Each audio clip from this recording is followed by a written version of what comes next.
এই মুহূর্তের big breaking news, অবশেষে সুখবর। ডিএ বাড়ছে রাজ্য সরকারের কর্মচারীদের। বড় ঘোষণা মমতার। আসন্ন লোকসভা নির্বাচনের আগেই মমতার মাস্টার স্ট্রোক।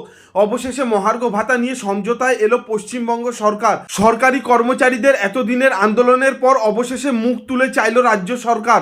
বৃহস্পতিবারই মহার্ঘ ভাতা বৃদ্ধি নিয়ে বড় বয়ান দিলেন তৃণমূল সুপ্রিমো মমতা বন্দ্যোপাধ্যায়।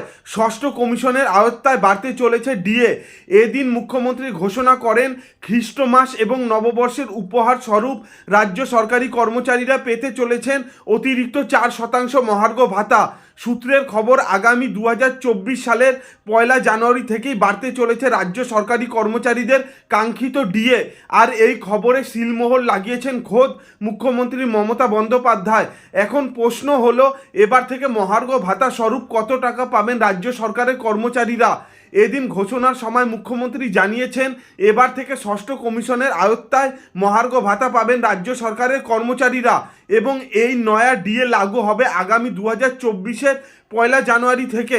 অর্থাৎ নতুন বছরে 10% হারে ডিএ পাবেন কর্মীরা। প্রসঙ্গত উল্লেখ্য, এতদিন পর্যন্ত 6% হারে ডিএ পাচ্ছিলেন রাজ্যের সরকারি কর্মচারীরা, যেখানে কেন্দ্রীয় সরকারি কর্মচারীরা ডিএ পাচ্ছিলেন 46% হারে।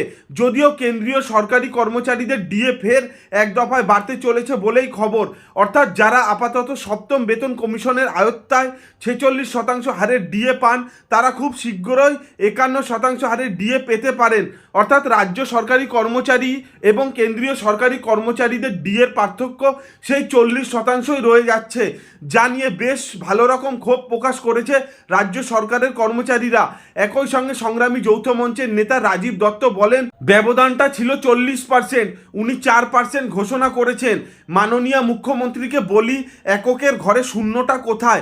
আপনি তো ট্রেড মিলে বাজেট কষেন, শূন্যটাকে বাদিকে না বসিয়ে 4-এর ডান দিকে বসান। আমরা কিন্তু ভিক্ষে চাইছি না।